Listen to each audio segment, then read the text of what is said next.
안녕하십니까.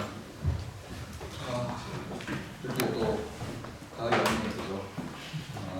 지난 봄부터 여러 팀들이 미리 이제 준비도 하시고 코로나가 이제 거의 끝나가는 와중이긴 합니다만 어쨌든 여러 기초로 팀들이 잘 꾸리고 또 열심히 준비하신 걸 알고 있습니다. 물론 이제 봄에 조금 준비하는데 어려움이 있었을지 모르겠지만 그래도 여러분들은 상당히 새로운 교육이 많아서 잘 준비하실 수 있을 텐데 일단은 이게 어떤 결과를 내든 이렇게 할 수 있고 해보는 게 그만큼 중요한 것 같습니다. 오늘 일단 준비된 5팀 발표를 순서대로 물론 이제 추첨에 의해서 순서가 정해졌지만 무작위로 진행된 추첨에 의해서 공정하게 진행하도록 하고 이 행사에 앞서서 일단 학장님을 모시고 말씀을 한번 듣도록 하겠습니다. 학장님.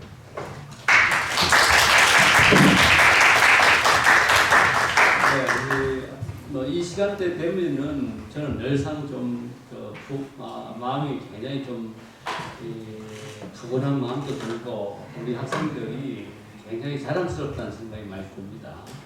여러분들은 아예 학생 신분이지만은 조만간 의사면서 과학자면서 했던 역할을 충분히 해낼 수 있는 능력이 있으시고 또 그런 능력을 스포트해 줄 수 있는 우리가 유능한 교수님들도 굉장히 많지 않습니까? 오늘도 지도 교수님들이 다 백업을 하고 이런 발표까지 온 것 같아요. 저도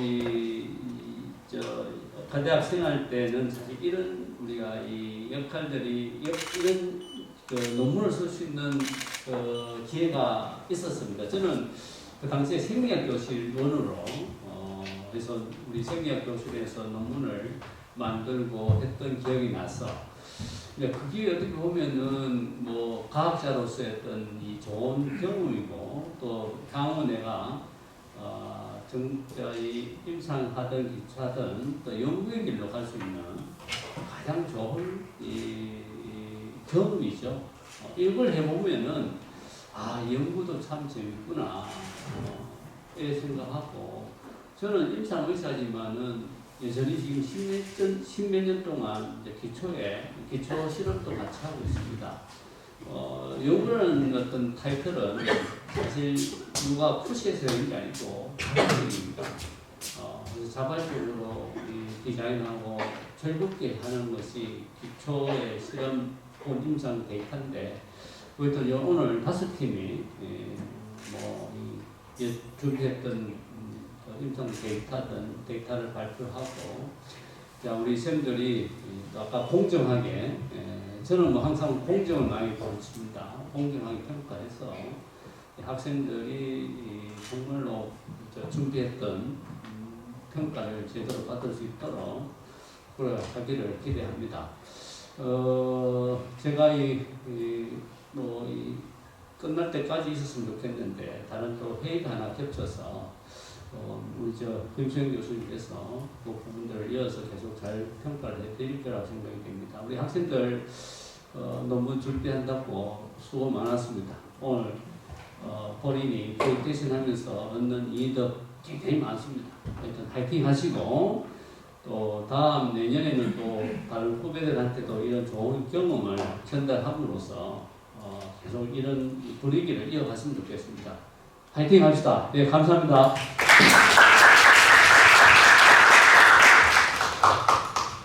좋은 말씀 잘 들었습니다.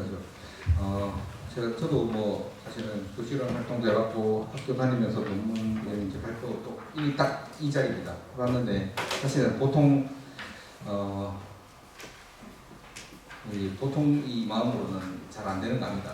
스스로 하지 않았었습니다. 솔직히 말씀드리면 억지로 또 밀려고 했었는데 여러분들 보면 참 훌륭하다는 생각이 듭니다. 스스로 팀을 친구들하고 마음 맞춰가고 하시는 것도 대단하시고 또 오늘 소개해 주실 심사위원들도 대단하시고 감사하게 생각합니다. 하지만 또 한편으로는 사실 제가 몇 년 전에 한번 저도 한 팀을 이끌어 같이 해봤는데 다시는 내가 이걸 못하겠다 싶을 정도로 힘들었어요.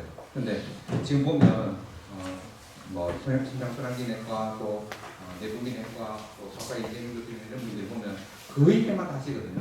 참 존경스럽고 또 늘 감사하게 생각합니다. 참 훌륭한 분들이고 또 잘 배우고 있어서 좋은 결과도 내고 실제 그런 생각이 듭니다. 오늘 발표하신 게 오늘 다 끝내고 속 시원하고 좋을 수 있습니다. 그렇지만 그게 끝이 아닙니다. 논문으로 만들어낼 수도 있고 또 이 연구가 끝이 아닙니다. 이걸로 배운 걸로 더 좋은 연구, 더 나아가서 더 많은 큰 일을 해내실 분들이 될 거기 때문에 오늘 하나 끝내고 한숨 돌리시더라도 늘 자기 개발을 더 하실 수 있도록 또 친구들과 또 다른 팀과 같이 공동에 하는데 오픈된 마인드로 접근할 수 있는 그런 좋은 연구자가 되었으면 좋겠습니다. 자, 오늘은 순서대로 진행할 건데 10분 발표와 5분 질의응답 시간이 있습니다. 시간을 잘 지켜주시고 또 심사위원님께서는 잘 발표 봐주시고 또 중요한 질문 있으시면 부탁드리겠습니다. 다른 너무 제가 지금 급하게 심사위원을 지금 한 분 섭외를 하려고 하고 있는데 혹시 저기 보시면 괜찮으세요? 일단 그렇게 진행하고 지금 최대한 빨리 마치는 대로 교수님 참석하실 수 있도록 제가 하겠습니다. 그리고 이 중요한 시간에 심사위원 한 분이 오셨습니다. 권대 교수님 앞으로 오시면 네. 그래서 그렇게 진행하고 1번 발표자부터 준비는 일단 하도록 하겠습니다. 예.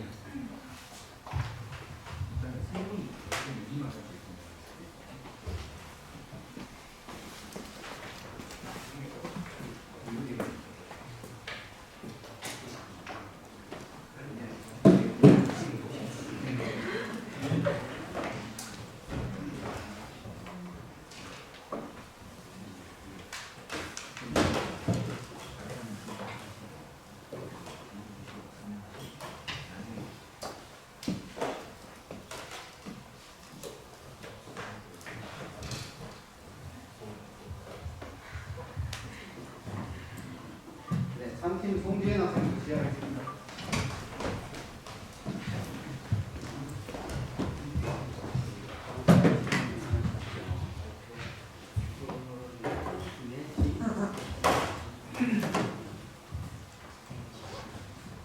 네, 안녕하십니까. 지금부터 신정신혼대학 교실원 여기 학술대 발표를 시작하겠습니다. 저희는 본과 3학년 송지현, 배영희, 조희연으로 구성되어 있으며 저는 발표를 맡은 송지현입니다. 저희가 진행한 연구는 퍼큐테니어스 코로나리 인터벤션, 즉 PCI를 시행한 환자분이 있어서 타겟 LDL 레벨에 도달한 환자의 비율과 그렇게 LDL이 잘 조절된 그룹에서의 클리니컬 아웃컴은 어떠한가를 보는 연구입니다. 네, 저희 교실원 각자는 본 연구에 모두 동일하게 기여했습니다. 발표 순서는 다음과 같습니다. 우선 백그라운드입니다. 네, 심혈관계 질환의 주요 위험 인자로는 리피드 디스오더, 하이퍼텐션, 타입 2 등 교정 가능한 요소들과 제네틱스, 에이지, CV 이벤트 히스토리 등과 같이 교정 불가능한 요소들이 존재합니다. 심혈관계 질환의 발생 리스크를 감소시키기 위해서는 이렇게 교정 가능한 요소들의 조절이 필수적이겠지요. 그 중에서도 저희는 이 리피드 디스오더에 주목했습니다. 특히 LDL 콜레스테롤은 아래 그림과 같이 아테로스클레로틱 플락 형성의 모든 스테이지의 관여함에 따라 심혈관계 질환의 주요 리스크 팩터로 작용하기 때문입니다. 하지만 2002년부터 2015년까지 대한민국의 아테로스클레로틱 카디오바스쿨라 디지즈 환자 51만 4,866명을 다룬 연구를 보시면 LDL 타겟 레벨이 70 미만으로 이렇게 했을 때 어큐트 코로나리 신드롬 환자에서 타겟 레벨에 도달한 환자의 비율은 26.3%로 낮은 것을 확인할 수 있습니다. 실제 LDL 매니지먼트의 가이드라인을 자세히 살펴보시면 베리 하이리스크 그룹에서 미국은 LDL 레벨을 70 미만으로 정하고 있고 유럽 같은 경우에는 55 미만과 동시에 베이스라인으로부터 50% 이상 리덕션 할 것을 권고하고 있습니다. 앞서 보신 가이드라인에서 제시하고 있는 이 구체적인 LDL 타겟 레벨과 관련된 RCT 연구는 없지만 NEJM에 실린 대표적인 논문인 포리어와 오디세이 아웃컴 스터디를 살펴보시면 LDL 관리는 낮을수록 더 좋다. 즉, 더 로월 더 베터라는 기조로 흘러가고 있습니다. 따라서 저희는 그 LDL 타겟 레벨을 70 미만으로 설정했을 때랑 55 미만으로 설정했을 때 타겟 레벨까지 도달하는 환자의 비율이 얼마나 차이 나는지를 확인하고 LDL 타겟 레벨을 55 미만으로 설정했을 때 클리니컬 아웃컴을 보는 것을 연구 목적으로 삼았습니다. 네, 다음은 연구 방법입니다. 스터디 파퓰레이션은 2014년부터 2020년까지 저희 영남대학교 병원에서 PCR을 시행한 환자 6,965명입니다. 이 중에서 퇴원 이후에 LDL 팔로우업이 이루어지지 않은 3,693명의 환자들이 제외되고 최종 스터디 파퓰레이션은 3,272명이었습니다. 이들을 대상으로 퇴원 이후에 측정된 LDL 평균값이 55 이상인 푸어 컨트롤드 그룹과 LDL 평균값이 55 미만인 웰 컨트롤드 그룹으로 나누었고요. 저희 연구의 메디안 팔로우 기간은 46.5개월이었습니다. 네, 스터디 엔드포인트는 다음과 같습니다. 프라이머리 엔드포인트는 카디악 데스, 마이오카디아 인팍션, 그리고 스트로크로 구성된 메이저 어드버스 카디오바스쿨라 이벤트, 즉 메이스입니다. 그리고 세컨더리 엔드포인트는 이 메이스에다가 허트페일러 어드미션을 합친 것과 더불어 메이스의 각 구성 요소와 허트페일러 어드미션을 더했습니다. 다음은 통계적 방법입니다. 먼저 베이스라인 캐릭터리스틱의 기초 분석에는 독립 T 검정과 카이 제곱 검정을 사용했고 RBTW 메소드를 통해 두 분간의 차이를 없앴습니다. 그리고 프라이머리와 세컨더리 아웃컴에 대해서는 콕스 비엘리언 모형을 사용해서 LDL이 55 미만으로 조절이 되었느냐 안 되었느냐에 따른 이벤트 발생 하자드 레이시오를 비교 분석했고 멀티베리어 콕스 회귀 분석을 통해 메이스 발생에 영향을 미치는 인자가 어떤 것들이 있는지를 알아보았습니다. 그리고 생존 분석으로는 카페나마이어 곡선을 그리고 로그랭크 테스트를 이용해서 비교했습니다. 통계 프로그램은 SPSS와 SATS를 이용했고 p-value 0.05 미만인 것을 통계적으로 유리하다고 해석했습니다. 네, 다음으로는 이제 리절트입니다. AHA 가이드라인에 따라 LDL 타겟 레벨을 70 미만으로 했을 때 타겟 레벨에 도달한 환자의 비율은 59.3%였습니다. 그리고 ESC 가이드라인에 따라 55 미만으로 했을 때는 32.1%에서 타겟 레벨에 도달했습니다. 메이스 발생률을 보시면 LDL 타겟 레벨을 70 미만으로 했을 때 LDL 조절이 잘 된 그룹에서 메이스 발생률이 더 낮았고 LDL 타겟 레벨을 55 미만으로 했을 때도 LDL 조절이 더 잘 된 그룹에서 메이스 발생률이 더 낮았습니다. 네, 다음은 베이스라인 캐릭터리스틱입니다. 베이스라인에는 성별, 나이, BMI 등을 비롯해 클리니컬 프리젠테이션, 그리고 안지오그래픽 파인딩, 그리고 퇴원 시의 메디케이션 등이 포함되었습니다. 다시 돌아와서 이 표의 왼쪽이 RBTW 보정 전인데 보정 전에는 이렇게 빨간색으로 칠해놨듯이 두 분간의 차이가 나는 변수들이 많이 있었습니다. 하지만 RBTW 보정 후에는 이렇게 대부분의 변수에서 p-value 0.05 이상으로 두 분간의 차이가 보정이 되었습니다. 네, 다음은 저희 연구의 주된 목적이라고 할 수 있는 클리니컬 아웃컴의 비교입니다. 베이스라인 보정 전에 각 분에서 메이스 발생률을 이렇게 보시면 LDL 조절이 잘 된 그룹이 그렇지 않은 그룹에 비해 메이스 발생률이 0.5% 낮았습니다. 이제 표의 오른편에는 푸어 컨트롤드 그룹을 레퍼런스로 했을 때 이벤트 발생의 하자드 레이시오와 p-value를 구한 결과값인데요. 프라이머리 엔드포인트인 메이스에서는 p-value가 0.05 이상으로 유리하진 않지만 하자드 레이시오가 0.89로 웰 컨트롤드 그룹에서 메이스 발생 리스크가 감소하는 것으로 보입니다.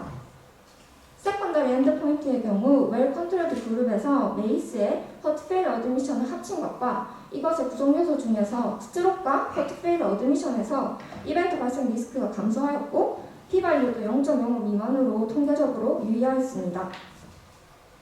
네, 테이블 3는 이제 RTW로 보정된 모델에서 프라이머리 엔드포인트인 메이스의 인터펜턴트 프레딕터를 알아본 결과입니다. 먼저 단별량 분석을 했을 때는 앞에서도 확인했듯이 LDL이 55 미만으로 잘 조절되었는지의 유무는 메이스 발생에 영향을 미치지 않는 것으로 나타납니다. 하지만 이렇게 다별량 분석으로 다른 변수들의 영향을 반영한 결과 p-value 0.017로 LDL이 55 미만으로 조절되는 것의 유무는 메이스 발생 위험을 24% 감소시키는 유의한 인터펜턴트 프레딕터임을 확인할 수 있었습니다. 네, 다음은 RPTW 고정된 군을 가지고 카플란마이어 생존 곡선을 그려본 결과인데요. 프라이머리 엔드포인트인 메이스의 생존 곡선에서는 p-value 0.05 이상으로 유의미한 차이를 보이지는 않았습니다. 세컨더리 엔드포인트에서도 모두 p-value 0.05 이상으로 유의한 차이를 보이지는 않았습니다. 네, 연구 결과를 요약해서 드리자면 LDL 조절 기준을 55 미만으로 하면 조절 기준을 70 미만으로 했을 때에 비해 이제 타겟 레벨에 도달하는 환자의 비율이 2배가량 감소하는 것으로 나타났습니다. 하지만 LDL이 55 미만으로 잘 조절되는 군에서 메이스의 헛페일러 어드미션을 합친 것을 비롯해 스트로크와 헛페일러 어드미션의 발생 리스크가 감소하는 베네핏이 확인되었고, LDL을 55 미만으로 잘 조절하는 것은 메이스 발생 리스크 리덕션의 유의미한 인터펜더 프레딕터라는 결과가 나왔습니다. 네, 저희 연구의 한계점은 다음과 같습니다. 우선 레트로스펙티브 스터디의 특성상 의무 기록지의 내용에 기반을 두었고 팔로우 인터벌 및 듀레이션이 일정하지가 않았습니다. 또한 싱글 센터 스터디로 N수가 상대적으로 적었으며 스터디 파퓰레이션이 헤테로지너스였습니다. 네, 마지막으로 컨클루전입니다. 최종 결론은 실제 임상에서 보니까 타겟 LDL 레벨에 도달한 환자의 비율은 낮았고 가이드라인에 따라서 LDL을 55 미만으로 조절하는 것은 베네피셜하다는 것이 최종 결론입니다. 하지만 멀티센터 데이터에서 더 큰 N수를 확보하여 further larger 스터디가 필요하다는 점을 말씀드리면서 이상 발표를 마치도록 하겠습니다. 네, 감사합니다.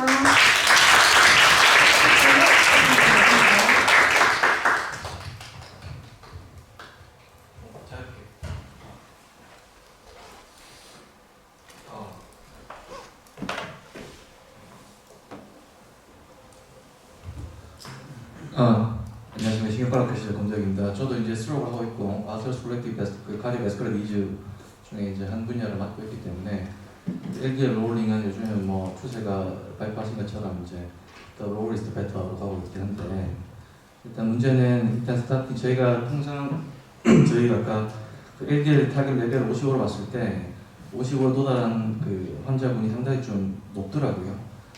근데 이제 이게 지금 아까 보니까 인원들 환자분이 2014년부터 2020년까지로 제가 알고 있는데, 통상 저희 병원에서 일단 LDL 롤링 타겟을 타입을 55로 정하고 그 환자들이 55 미만이 되는 환자들이 이제 제가 알고 있는 건보 데이터, 우리나라 건보 데이터 10만 명 정도 모는 걸로는 실제로 입원해서 인시에이션 했을 때 그 MI 그다음에 저희들이 하는 스캐너 쪽 다 포함해서 이런 리스크 팩터를 가지고 있는 환자들이 타겟 레벨 LDL 70 미만으로 조절되는 환자들도 10에서 11%밖에 안 되거든요.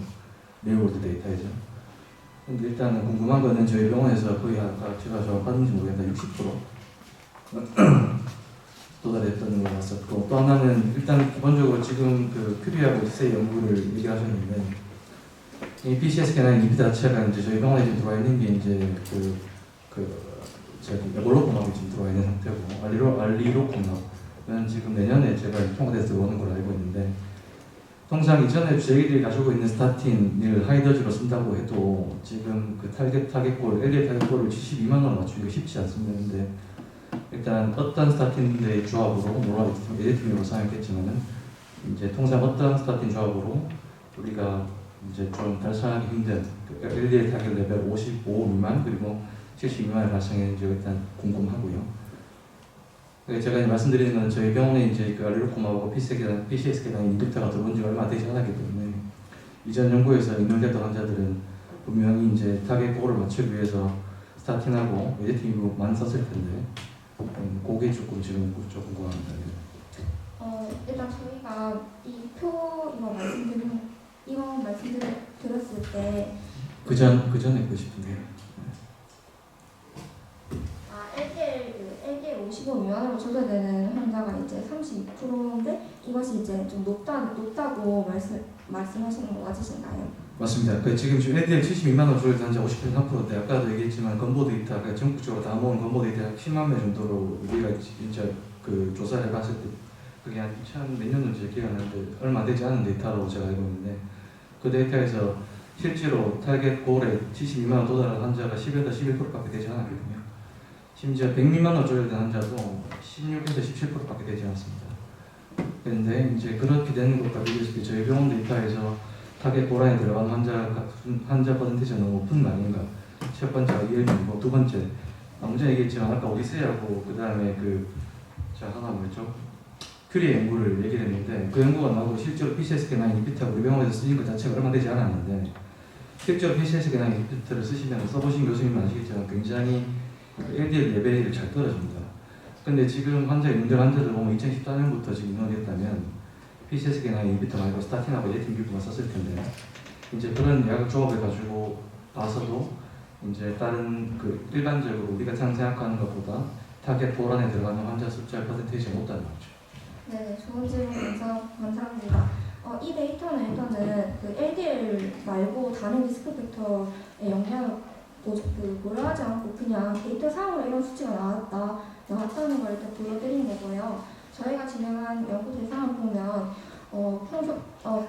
여기 DM 환자의 비율이 한 45%, 36% 그리고 RPTW 보정했을 때도 40%로 높은 것을 확인할 수 있습니다. 그래서 앞서 이런 결과가 나온 이유는 이런 LDL 말고도 이런 DM이 많다든지 이런 다른 영향들이 있어서 이렇게 제가 보충 설명을 드리면 근거 데이터는 다릅니다. 이 데이터는 그 PCI 데이터고 어떤 PCI로 이제 트리트먼트 했는 환자입니다. 근거 데이터는 그런 환자들이 아니죠. 이제 일단 환자 대상 부위 다르고 저희 병원에서 조절하는 거고 그 데이터를 보시면 PCI 처음에 이니셜에 LDL 100입니다. 100. 그래서 하이드로스타틴 저희들 한 40ml 정도 많이 쓰거든요.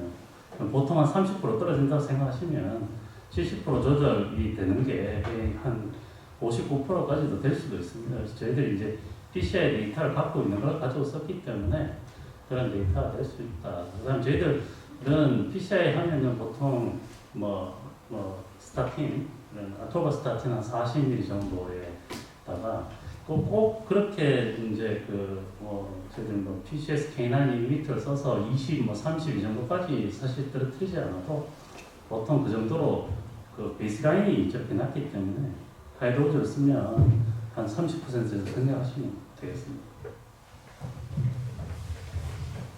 혹시 다른 질문이나 의견이 있으십니까?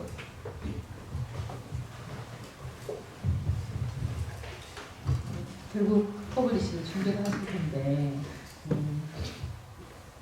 당연히 지금 카디오베스큘러 어택이 올 상황이기 때문에 레벨을 많이 낮추는 것은 당연히 이제 낮출수록 좋다라고 이야기할 수 있는데 지금 이제 학생들이 대부분 많으니까요. 여기 교수님들이 이미 다 알고 있는 사실이지만 이제 학생들이 많이 있기 때문에 모든 환자에서 무조건 많이 낮출수록 좋다라고 이해하는 것은 오류가 좀 있습니다. 그래서 퍼블리시 하실 때는 당연히 지금 잘 낮추는 환자들이 더 베네피셜하다라고 이야기를 하려면 사이드 이펙트가 없었다라는 얘기를 해야 되는데 사실 사용을 하면 실제로 라토마이오아이시스는 많이 발생하지는 않습니다. 그러나 당뇨가 없는 환자도 지금 많이 있거든요. 이제 하이도즈를 사용하면 혈당이 올라가는 경우도 있고 또 LFT가 상승하는 경우도 있습니다. 그래서 아마 퍼블리시 하시기 전에는 그런 양군 간에 사이드 이펙트가 발견된 퍼센티지 정도는 비교를 하셔야 되지 않을까 싶은데 혹시 미리 이제 의무기록질 조사에 되게 레트로스펙티브라서 사실은 다 보지는 않으셨을 가능성이 많은데 혹시 약제를 사용하면서 그 스타틴을 하이도즈를 사용을 하기 때문에 사이드 이펙트가 나온 거를 통계적으로 양군 간에 비교를 해본 적은 있나요? 아니, 사이드 이펙트 레트로스펙트라서 사실 좀 하기는 힘들었을 거라고 생각합니다. 그래서 지금처럼 어택이온 환자들한테는 많이 낮추는 것이 좋지만 일반 인구에서 무조건 많이 낮추는 게 좋다고는 이해하지 말았으면 좋겠습니다. 학생들이기 때문에. 혹시 관련해서 답변 없으신가요? 다음 질문. 혹시 질문 있으시더라도 참으셔야 돼요. 네, 짧게 질문하겠습니다. 네, 문비내과 정진민입니다. 복약약 중에 SGLT2 인히비터도 있던데 SGLT2 인히비터는 메이스의 세컨더리 프리벤션 효과가 있어서 이를 로지스틱 회귀 분석할 때 보정을 해야 됐을 것 같은데 보정했는지가 첫 번째 질문이고요. RPTW 어드저스트먼트를 할 때 그 비중을 주는 변수를 선택을 했을 텐데 어떤 변수 위주로 RPTW 보정을 했는지 궁금합니다. 네, 질문 감사합니다. 우선 두 번째 질문부터 RPTW 보정에서는 최대한 그 대부분의 변수를 p-value가 0.05 이상으로 맞추려고 노력했고, 저희 이번 연구할 때는 클리니컬 프레젠테이션을 모두 이제 그 누군가의 차이가 없도록 맞추는데 중점을 두어서 RPTW 보정을 했고, 그리고 이제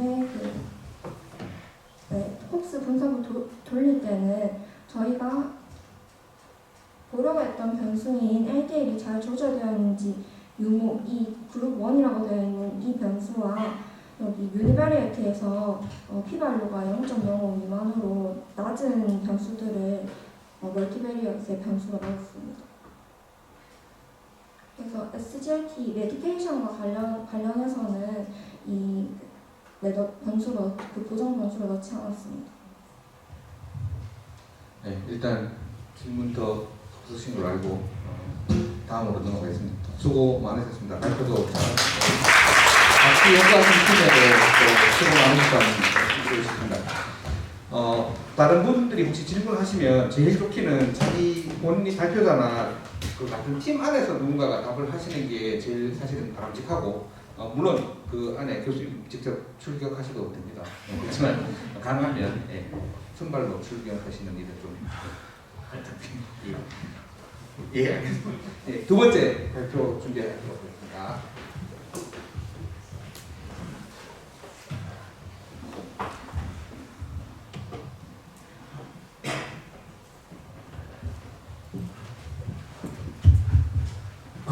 네, 안녕하십니까. 저는 내분비 대사내과 교실원의 책임 연구자를 맡은 정민욱입니다.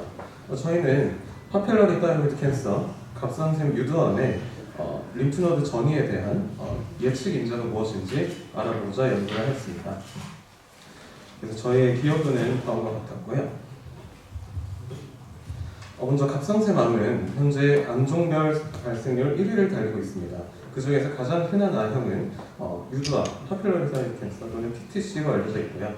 예후는 양호하지만 경부 림프절로 전이가 빈번하게 발생을 합니다. 그래서 현재 치료는 예방적 림프절 절제술까지 포함하고 있습니다. 다만 그 림프절 절제술에는 다음과 같은 부작용이 따릅니다. 그래서 이런 부작용이 수반되는 이런 림프절 절제술을 PTC 그리고 크기가 작은 유두 미세암에 대해서도 일괄적으로 적용해야 되냐 하는 그런 의문점을 배경을 두고 저희는 예측 인자를 찾아보고자 연구를 설계하였습니다. 그래서 예측 인자를 찾는 연구를 다음과 같이 설정을 했고요. 저희는 2021년 1월 1일부터 2022년 5월 30일까지 저희 영남대학병원에서 갑상샘 암코드 CH73을 받고 수술받은 656명의 환자를 후행적으로 분석했습니다. 그 중에서 PTC가 아닌 자와 듀얼 캔서, 또 이미 로보토미를 받은 자와 영상검사나 리프노드 생검검사가 불분명한 144명을 제외하고 총 512명을 연구에 포함시켰습니다. 저희가 수집한 데이터는 성별, 나이, BMI, 그리고 갑상샘암 과거력, 또 자가면역 갑상샘 질환을 포함시켰고요. 또 갑상샘 기능검사와 사이로글로불린 안티바디 조치도 포함시켰습니다.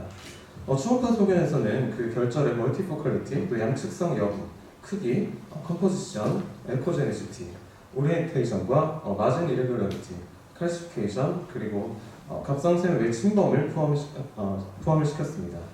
그리고 여기 나와 있는 KT라즈 점수는 이 빨간색 네모 안에 있는 변수로 산출되는 점수인데요. 간단히 설명을 드리면 갑상샘 결절의 말리그넌트 리스크를 2점부터 5점까지 이렇게 점수화하는 체계입니다. 그래서 예시를 보여드리면 5점은 이제 하이 서스피션에 해당하는 점수입니다.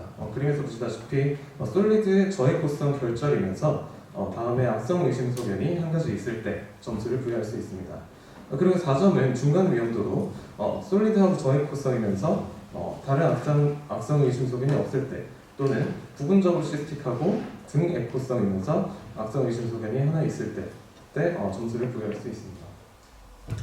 그래서 저희 연구는 토탈 512명을 림프 전이가 있는 군과 없는 군으로 나누고, 또 그 안에 크게 LCM 미만인 마이크로 PTC 서브그룹에 대해서도 동일한 분류를 적용하였습니다.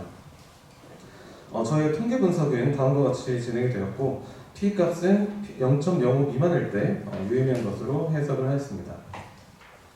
결과를 설명드리겠습니다. 먼저 림프 전이가 없는 군보다 림프 전이가 있는 군에서 유의미하게 남성이 많았고 또 평균 나이는 더 젊은 것으로 확인이 되었습니다. 그리고 사이로글로불린의 평균 수치도 더 높은 것으로 확인이 되었고요. 이를 간단하게 시각화해서 보여드리면 다음과 같습니다.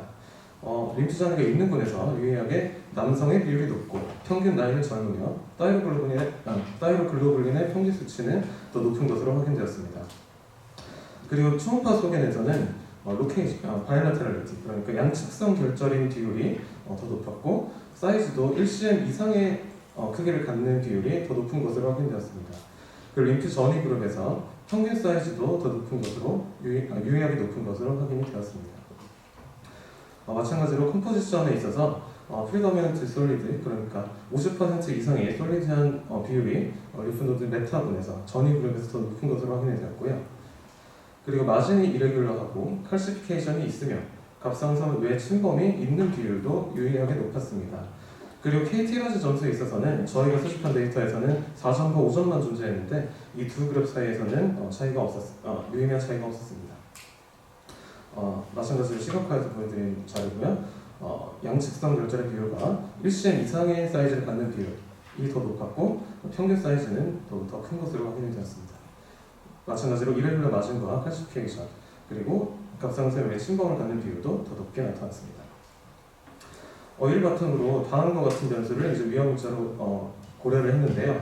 먼저 단별량 회귀 분석에서 여기 볼드체로 강조한 것들이 이제 위험인자로 나타났습니다. 그래서 남성, 젊은 나이, 그리고 사이로글로불린 높은 수치, 양측성, 그리고 1cm 이상의 크기, 그리고 갑상선 외 침범이 위험인자로 나타났고 또 다별량 회귀 분석을 백워드 스텝바이 방식으로 진행한 결과 이제 젊은 나이와 자가면역 갑상선 질환, 그리고 양측성, 1cm 이상의 크기, 그리고 갑상선 외 침범과 KT라즈 5점이 영향력 있는 변수로 선정이 되었습니다.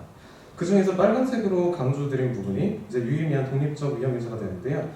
젊은 나이와 1cm 이상의 크기, 그리고 갑상선 외 침범이 유의미한 독립적 위험인자로 밝혀졌습니다. 그래서 그 PTC의 림프노드 전이를 잘 예측할 수 있는 그런 예측 모델을 구현하고자 ROC 애널리시스를 진행하였는데요. 먼저 모델 1, 2, 3의 그 앞서 말씀드린 리스크가 독립적인 리스크 팩터인 것을 투입하였습니다. 모델 1에는 non-modifiable 팩터인 나이와 성별을 투입하였고요. 2에는 사이즈를 추가, 그리고 3에는 갑상선의 외 침범을 추가했습니다. 모델 1, 2, 3으로 갈수록 AUC 값은 유의미한 증가를 보였고 모델 3에 이르러서는 0.7 이상의 어셉터블한 값을 도출할 수 있었습니다.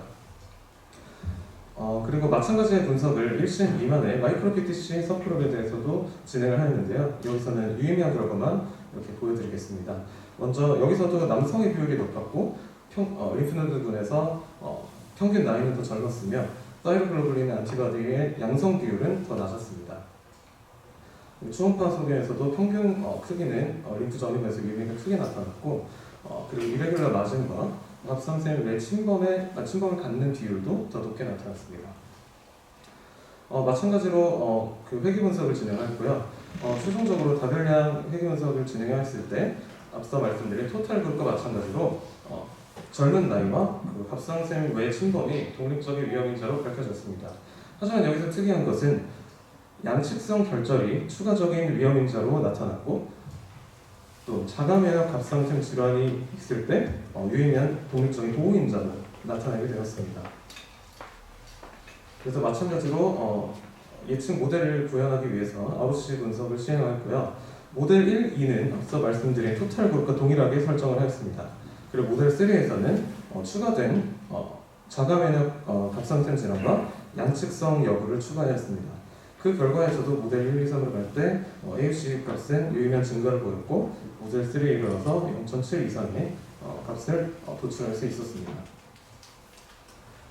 여기서 제 발표를 요약하면 토탈 그룹, 그러니까 PTC 전체 그룹에서는 젊은 나이와 1cm 이상의 큰 사이즈 그리고 갑상선 외 침범이 유의미한 독립적인 위험인자로 나타났으며 ROC 애널리시스 결과 프레딕터빌리티는 0.72%로 높게 나타났습니다.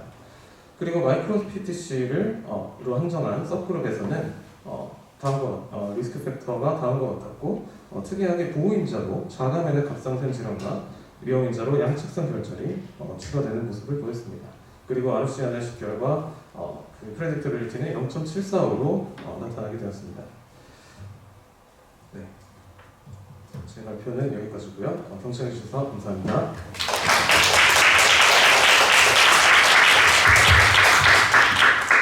네, 잘 들었습니다. 혹시 뭐 질문 있으신 분이 있으면 뭐 질문하셔도 되고, 혹시나 같은 팀에서 조금 더 첨가하실 수 있으시면 질문 있으신 분이 있으십니까? 김웅 교수님 하지 말았다고 나가셨는데 교수님들 하셔도 됩니다. 죄송합니다. 그리고 조기현 교수님도 잠깐 정제감을 보여주고 그냥 가버리셨네요. 예. 정진 교수님. 저희가 흔히 이제 타이로이드 캔서 같은 경우에 제가 기억이 정확하게 한 2년 전에 이제 메타 아날리시스를 통해서 인프노드 메타스타시스의 프레딕터블 팩터 중에 마지막에 이제 마이크로 결과 중에 하시모토 같은 이제 자가 면역성 질환이나 우리 바이라테랄 같은 경우에는 유의미한 상관관계가 없다고 연구 결과가 발표된 걸로 알고 있거든요. 저 두 가지 환자분이 저 312명 중에 몇 퍼센트 정도인지 그게 진짜 통계적으로 유의한 정도의 수치인가가 좀 궁금한데. 네, 좋은 질문 감사드립니다.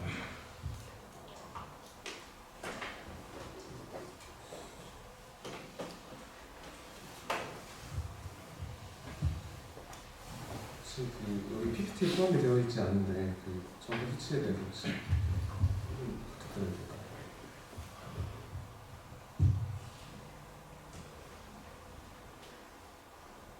혹시 찾으시는 동안 다른 질문 있으시면 아니면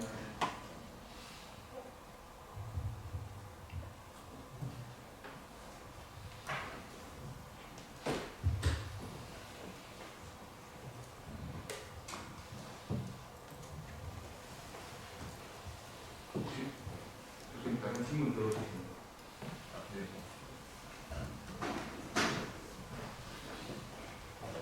같은 팀원들 중에서 찾으시나요?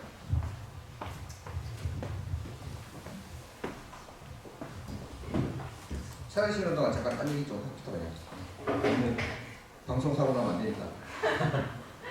그럼 요 지금 연구가 끝나면 논문을 준비하고 있나요? 지금 저희 결과 보고서는 연구 수준으로 좀 아직 따로 시작하진 않았습니다. 네. 학회 발표나 이런 것도 좀 준비하고 계신가요? 일단 보고서 준비 열심히 했습니다. 학회 발표는 혹시 시키실 계획이 있으신가요? 또 자발적인 건지 아니면 다른 뭐 지도 교수님의 역량 따라. 학회 참석 감사합니다.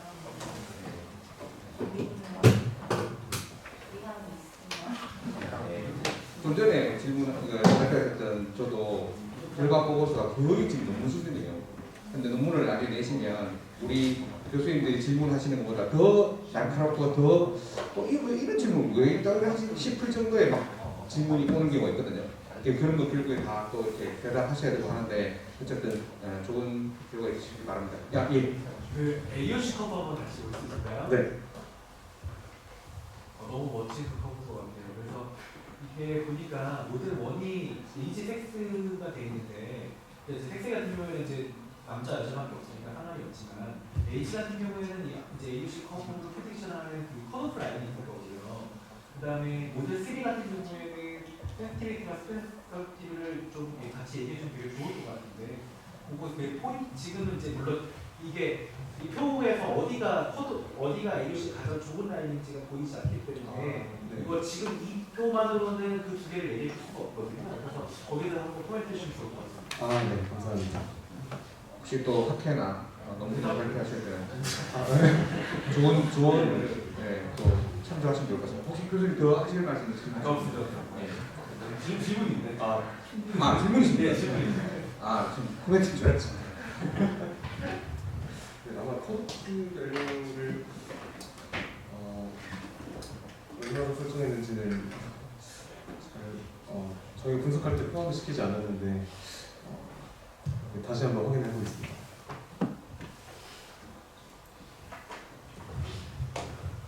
그런 질문 혹시 저희 준비.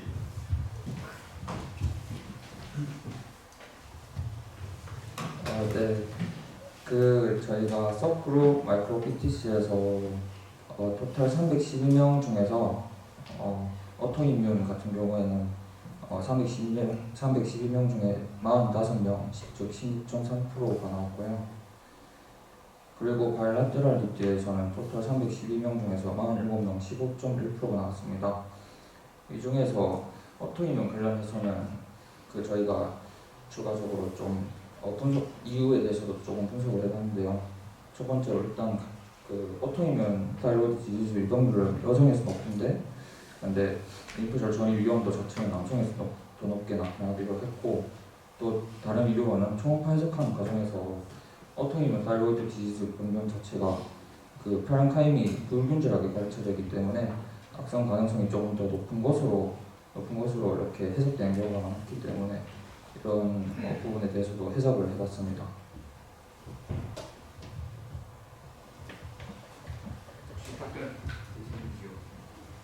최강훈 교수님 질문하신 거에 대해서 답변 충분하신가요? 아니면 좀 더? 아마 이분들 무슨 질문했는지 못 찾으시고 아까 그 찾는다고 정신을 없으시는데 혹시 팀한테 요구를 하셔도 됩니다. 도움 청해 됩니다. 여러분들은 질문을 거의 못 들으셨어요. 제가 아까 볼 때. 정신없이 다른 거 찾고 있었고 그 그래프에서 조금 더 확인 후에 답변 드리겠습니다. 네. 혹시 또 다른 질문 있으신가요? 또는 다른 추가적인 코멘트 하실 분 있으시나요? 예, 그러면 일단 진행하도록 하겠습니다. 편의상 10분, 5분인데 질문 시간이 생각보다 조금 더 지금 길어지고 있어서 조율을 하도록 하겠습니다. 예, 감사합니다. 수고하셨습니다.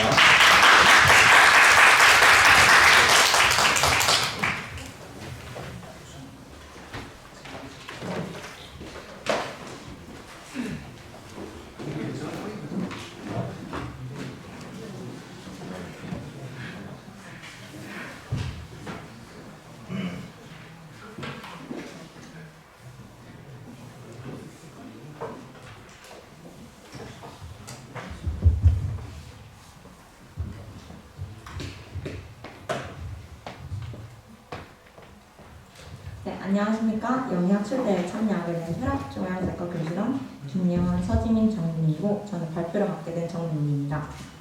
저희는 Medical Efficacy of Tapentadol on Neuropathic Cancer Pain in Opioid-Naive and Opioid-Resistant Cancer Patients and Subgroup Analysis라는 주제로 연구를 진행하였습니다. 연구자 뒤에 본 사항과 같습니다.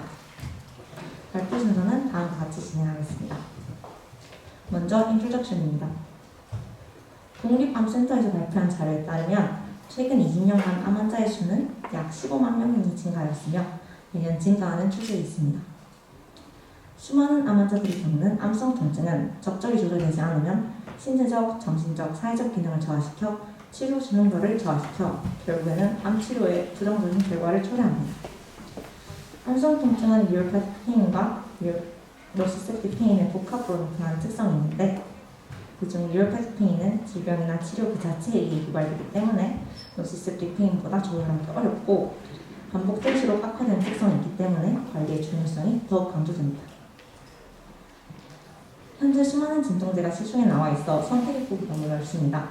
그중 최근에 나온 타펜타돌이라는 약제는 중추작용성 합성마약 진통제로 미오프의 리셉터 작용제와 노라드레날린 제흡수 억제제로 작용하는 이중작용 기전을 가집니다.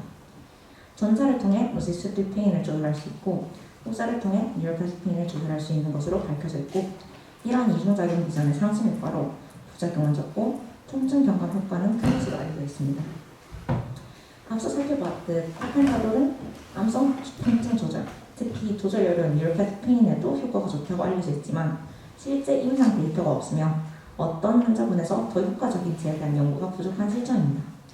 따라서 본 연구에서는 타펜타돌의 이중작용 기전이 뉴로패틱 페인이 함께 있는 암성 통증 환자들의 통증 완화 효과가 더 크다는 가설을 설정하여 실제 타펜타돌이 뉴로패스페인에 얼마나 효용이 있으며 어떤 환자들에게서 더 효과적인가에 대한 연구를 진행했습니다. 다음은 메서드입니다.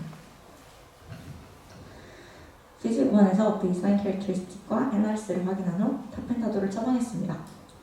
타펜타돌의 초기 용량은 오피오이드 계열의 진통제를 사용 중이던 환자의 경우 오피오이드를 중단한 후 NCCN 가이드라인에 따라 이퀄리번트 도수를 투여했고 오피오이드를 사용하지 않았던 환자의 경우 1일 이후에 회당 50mg으로 투여했습니다. 그리고 비직 2와 3를 처방 4주와 12주에 진행하여 NRC와 CGIC를 확인하고 이상사를 발생 여부 확인을 위해 투약 시점부터 종료 후 30일까지 확인했습니다. 본 연구의 1차적 목표는 뉴로패스페인이 있는 환자분과 없는 환자분에서 타펜타돌의 효과를 비교하는 것으로 NRS를 이용하여 평가했습니다. NRS는 질환 24시간 동안 환자의 평균 통증 강도로 0점의 통증 없음, 10점이 상상할 수 있는 최악의 통증입니다. 2차적 목표는 삶의 질 변화를 비교하는 것으로 CGIC를 이용했습니다. CGIC는 베이스라인과 비교하여 달라진 환자의 상태를 의미하는 것으로 4점을 중심으로 1점이 매우 많이 악화, 7점이 매우 많이 개선을 의미합니다. 본 연구는 후형적 코치 연구이기 때문에 구체적으로 뉴로패스페인에 초점을 맞춘 조사가 이루어지지 않아 뉴로패스페인을 동반하는 것으로 알려져 있는 기준들을 활용하여 조작적 정의를 내렸습니다. 언더라인 디지즈로 DM, 하이퍼사이로이디즘, 디스크 herniation, 스파이널 스테노시스를 진단받은 병력이 있거나 브레인 메타, 렙토메닌지얼 시딩 같은 CNS 메타스타시스가 있거나 뉴로패틱 애널제식신, 프리가발린, 가바펜틴, 듀록시틴을 사용한 경험이 있거나 뉴로패시를 기반하는 케모세라피인 플라티넘, 빈칼클로이드, 탁슨을 사용한 경험이 있는 경우를 뉴로패스페인이 있는 환자로 정의했습니다. 총 70명의 환자가 등록되었고 11명이 동의철회, 15명이 추적 실패로 인해 제외되었습니다. 최종 대상자 44명을 뉴로패스페인에 대한 조작적 정의에 따라 32명이 뉴로패스페인이 있는 환자군, 12명이 뉴로패스페인이 없는 환자군으로 구분되었습니다. 다음은 리서치입니다. 베이스라인 캐릭터리스틱으로 환자들의 평균 나이는 약 67세였고 성별은 남녀 비슷하게 인로되었습니다. NRS의 베이스라인은 평균 6.17로 대부분 중등도 이상의 통증을 가지고 있었습니다. 환자들의 캔슬 타입으로는 게스트릭 캔서가 가장 많았고 콜로렉탈 캔서와 런 캔서가 그 뒤를 이었습니다. 언더라인 디지즈로 DM은 31.4%, 하이포사이로이디즘은 4.3%, 디스크 herniation은 4.3%, 스파이널 스테노시스는 5.7%가 있었습니다. CNS 메타스타시스로 브레인 메타스타시스는 7.1%, 렙토메닌지얼 시딩은 1.4% 있었습니다. 뉴로패틱 애널제식스를 이전에 사용하고 있던 환자는 70%였고 연구 이전에 뉴로패틱 어소시에이티드 케모세라피로 플래티넘 계열은 25.7%, 탁센은 11.4%, 빈칼로이드는 10% 사용되었습니다. 먼저 타펜타돌의 에피커시 비교를 위한 NRS 값을 보시겠습니다. 뉴로패스페인이 있는 군과 없는 군의 NRS의 전반적 추세를 보기 위해 P1과 P2를 정의했습니다. P1은 시간에 따른 NRS 변화의 P-밸류, P2는 시간과 공간의 교호작용에 대한 P-밸류입니다. P1은 통계적으로 유의했고 P2는 그렇지 않았습니다. 이는 타펜타돌 사용 후 통증 강도가 통계적으로 유의하게 감소했고 두 군에서 교차하지 않고 감소하는 양상이라는 의미입니다. 하지만 기간을 자세히 구분해서 보면 뉴로패스페인이 있는 군과 없는 군의 차이를 볼 수 있었습니다. 뉴로패스페인이 있는 군에서 비즈 1과 2 간의 NRS 차이는 유의하게 감소했고 비즈 2와 3 간 NRS도 유의하게 감소했습니다. 반면 뉴로패스페인이 없는 군에서는 비즈 1과 2 간 NRS는 유의하게 감소했지만 비즈 2와 3 간 NRS는 유의하게 감소하지 않았습니다. 이는 그래프상에서는 뉴로패스페인이 없는 군도 NRS가 지속적으로 감소하는 것처럼 보이지만 통계적으로는 그렇지 않음을 의미합니다. 이에 반해 뉴로패스페인이 있는 군은 지속적으로 통계적으로 유의하게 통증 강도가 감소함을 확인할 수 있습니다. 다음은 타펜타돌 사용 후 삶의 질 변화 비교를 위한 CGIC 값을 보겠습니다. 전반적인 CGIC 값 추세는 삶의 질 개선이 통계적으로 유의했고 두 군에서 교차하지 않고 개선되는 양상입니다. 하지만 BC2와 3 간 CGIC 변화를 보면 뉴로패스페인이 없는 군에서는 유의하지 않았지만 뉴로패스페인이 있는 군에서는 유의했습니다. 이는 뉴로패스 페인이 있는 분에서 삶의 질 변화가 통계적으로 유의하게 증가했음을 의미합니다. 마지막으로 컨클루션과 함께 몇 가지 케이스를 소개하겠습니다. 앞서 설명했다시피 뉴로패스 페인이 있는 분에서는 NRS뿐만 아니라 CGI 시각도 통계적으로 유리한 결과를 보였습니다. 이는 타펜타돌이 뉴로패스 페인이 있는 분에서 지속적인 통증 조절 효과를 보이고 삶의 질 개선을 시켰음을 의미합니다. 즉, 타펜타돌이 뉴로패스 페인이 있는 환자분에서 더 효과가 있다는 가설을 뒷받침합니다. 본 연구의 제한점은 휴양적 코스트 연구이기 때문에 구체적으로 뉴로패스 페인에 초점을 맞춘 조사가 되지 않았다는 점입니다. 하지만 이를 극복하기 위해 뉴로패스 페인을 동반하는 것으로 알려져 있는 기준들을 활용한 도덕적 정의로 뉴로패스 페인이 있는 분과 없는 분을 구분하였습니다. 또한 소규모 연구였기 때문에 연구 결과를 일반화하기에는 부족한 부분이 있습니다. 하지만 연구 중 가설을 뒷받침하는 케이스가 몇 가지 있어 소개하고자 합니다. 먼저 타펜타돌을 사용하면서 뉴로패스를 유발하는 케모세라피를 한 환자가 2명 있었습니다. 두 환자 모두 1과 2 사이에 플라티넘 계열의 약물을 사용하였습니다. 이로 인해 NRS는 증가할 것으로 예상되었지만 오히려 감소하는 추세를 보였습니다. 이는 뉴로패스 페인 유발이 이상된 상황에서도 타펜타돌의 적절한 사용으로 통증이 완화되었다고 보입니다. 다음은 타펜타돌 사용 기간 중 뉴로패틱 에너제틱스를 중단한 환자가 한 명 있었습니다. 이 환자는 리디카를 시험 전부터 복용하고 있었으며 비즈 3에서 타펜타돌을 증량한 후 리디카를 중단했습니다. 뉴로패틱 에너제틱스를 중단하였음에도 불구하고 NRS가 증가하지 않았다는 점에서 타펜타돌이 뉴로패틱 페인 조절에 효과가 있다는 것을 다시 한번 확인할 수 있었습니다. 본 연구는 뉴로패틱 캔슬 페인이 있는 환자분에 대한 타펜타돌의 효과를 확인한 최초의 연구로서 이 환자분에서 지속적인 통증 조절 효과와 삶의 질 개선을 통계학적으로 검증했고 케이스를 통해서도 다시 한번 확인하였습니다. 이러한 연구 결과를 바탕으로 실제 임상에서도 뉴로패틱 캔슬 페인이 있거나 있을 것으로 예상되는 환자에서 다른 오피오이드보다 타펜타돌이 스페시픽하게 사용될 수 있음을 시사합니다. 감사합니다.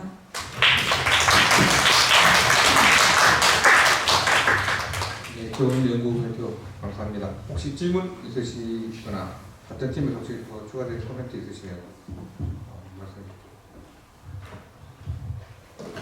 주십시오. 저도 해도 됩니까? 저도 해도 됩니까? 시켜드리겠습니다.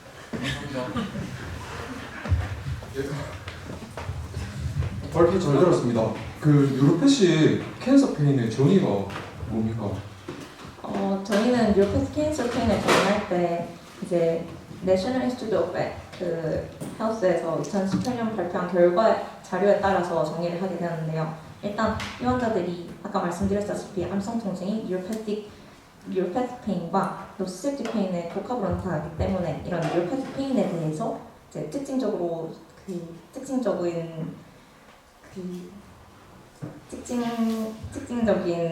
이제 기준들을 활용하여 정의하게 되었는데요. 그래서 거기서 발표한 자료에 따르면 이제 nerve 시스템에 손상을 시키는 뉴로패티가 있어서 그로 인해 통증이 있는 경우를 뉴로패티로 정의를 하고 있었는데 이제 이에 대해 흔한 원인으로 이제 아까 말씀드렸던 그런 기준들을 확인할 수 있었습니다.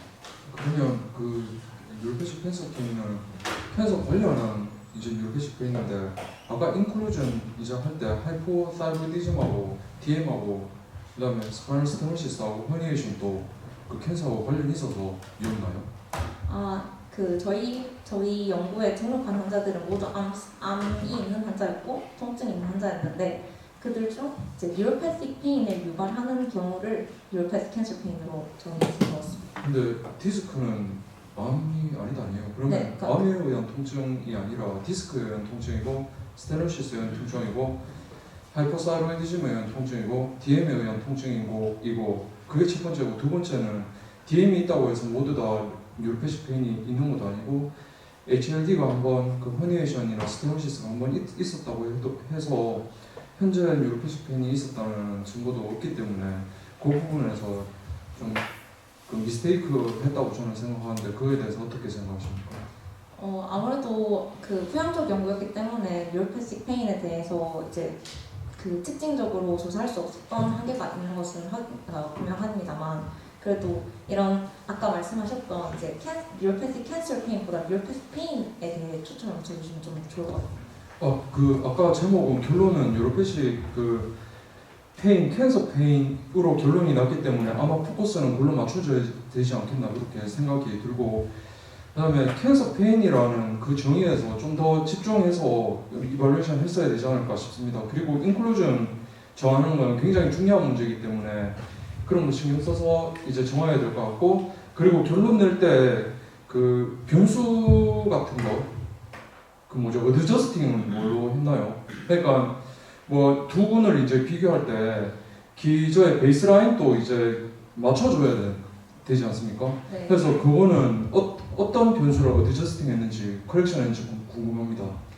그게 이제 유의성 검증을 말씀하시는 것 같은데, 저희가 아무래도 N수가 적어서 각 분이 30명이 되지 않았기 때문에 유의성 검증을 하기에는 무리가 있다고 판단했습니다. N수가 몇 명이었죠? 32명과 12명이었습니다. 그럼 몇 명이 돼야지 할 수 있죠? 30명입니다. 아니요. 그 유의성 검증이라든지 어드저스트먼트는 몇 명이 돼야지 할 수 있죠? 아까 너무 적어서 할 수 없었다 해가지고 여쭤봤습니다. 유의성 검증을 맨 휘트니 검정을 할 수는 있는데 그 유의성 검정을 한다고 이제 좀 명확한 무리가 있었던 것 같습니다. 예? 알겠습니다. 감사합니다. 혹시 질문하실 때가 아니면 도티가 혹시나 그런 거 하셔도 되시나요?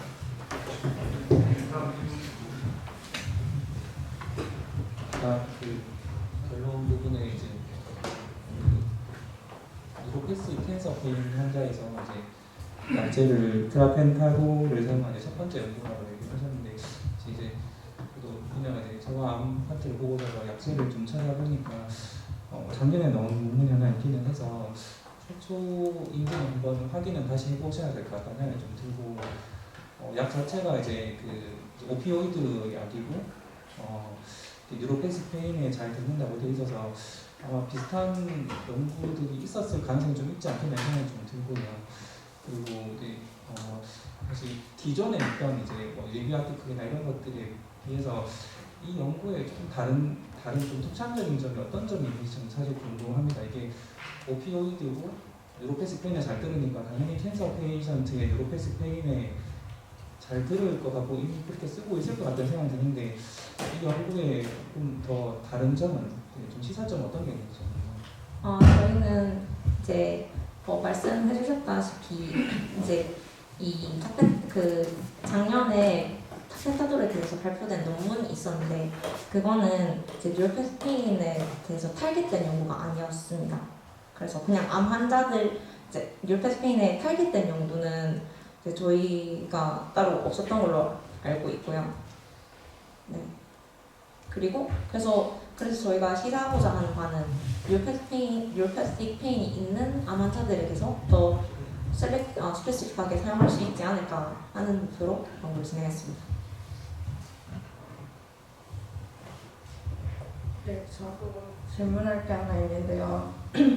연구의 결과를 이제 요약해보면 뉴로패시페인이 있는 환자분이랑 없는 환자분 비교해서 통증 조절되는 정도하고 삶의 질을 뵙는데, 그래서 이게 통계적으로 유의성이 있다 없다를 얘기할 때 임상적으로 의미 있는 최소한 숫자가 그런 스케일마다 다 다르게 정해져 있는데요. NRS하고 CGRC 같은 경우에 임상적으로 의미 있는 차이가 몇 점인지 궁금합니다. 이제 NRS 같은 경우는 이제 5점 이상이면 중등도 이상의 통증이라고 정의하는 것으로 알고 있습니다. 네, 이제 그거 알고 있는데 5점, 4점, 3점 됐다고 5점, 4점, 3.5점 뭐 이렇게 됐잖아요. 그래서 그게 1점이 줄어드는 게 우리가 통계적으로는 되게 유의하게 나올 수 있는데, 그게 임상적으로도 의미가 있는지를 고려할 때, 효과 크기를 생각할 때, 그러면 그 스케일에 1점이 빠지는 게 실제로는 비슷한 정도인지, 예를 들어 우리가 키를 쟀는데 A반, B반 쟀을 때 임상적으로는 1cm가 유의하게 차이가 난다고 해도 우리가 생각하기에 1cm는 크게 유의한 차이가 아닐 수 있잖아요. 그래서 그 스케일을 쓸 때 혹시 CGRC 스케일은 제가 잘 못 보던 스케일이라서 한쪽 그룹은 후전이 되고 한쪽 그룹은 후전이 없다고 했는데 후전이 1점이 있었는데 이제 이것도 충분히 임상적인 의미가 있다고 받아들일 수 있는지 보려면 우리가 그 임상적으로 의미 있는 최소 수치가 얼마인지를 생각을 해야 될 것 같아서 이제 거기에 대해서 한번 여쭤봤습니다. 그 부분에 대해서는 좀 부족했던 것 같습니다. 혹시 같은 팀에서 조금 더 추가 말씀하실 수 있습니까? 시간이 일찍 없어서 다음 팀으로 가겠습니다. 다음 팀 준비하시고 수고 많으셨습니다. 준비하시는 동안에 물론 잘 발표했으면 잘 발표했고 정민철 교수님이 지나가시다가 나도 그러셔서 이제 또 조금 날카로운 질문 하시고 하셨는데 추가적으로 더 보완하시면 됩니다. 그리고 특히 이재민 교수님이 지적하신 그런 문제는 지금 논문 연구 결과에서 오히려 조금 더 창의적인 걸 잘 추려내시면, 잘 뽑아내시면 논문의 가치는 조금 더 올라갈 것이라고 생각되고 곽수영 교수님도 아주 좋은 지적해 주셔서 잘 보완하시면 좋을 것 같습니다. 다음 발표하겠습니다.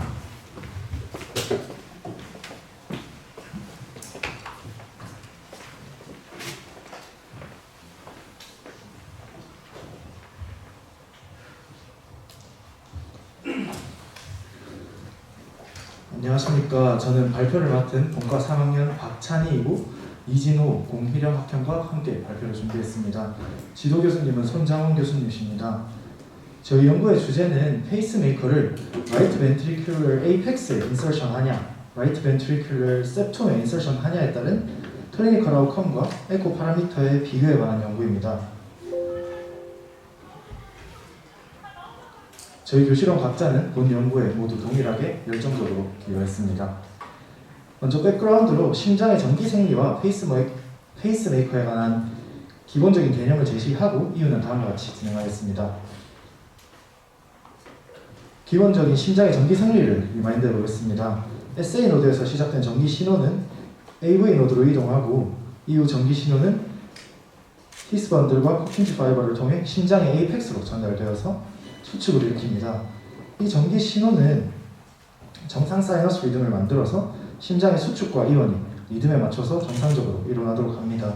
이 사이너스 리듬에 문제가 생겼을 때 그 중에서도 사이너스 노스 디스펑션, 하이그레이드 AV 블락 등과 같이 비정상적인 섬액성 부정맥이 생겼을 때 페이스메이커를 삽입할 수 있습니다.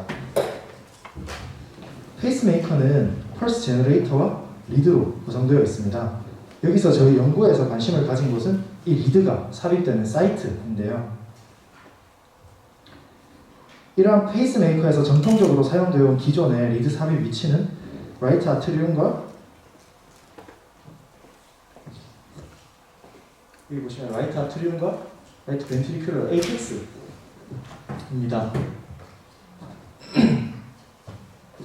그림에서 보는 바와 같이 라이트 벤트리큘러 에이펙스에 위치한 리드의 위치를 보시면 신호의 방향이 정상적인 심장의 전기생리학적인 전도 방향과 반대로 되어서 문제가 생길 거라고 예상할 수 있습니다.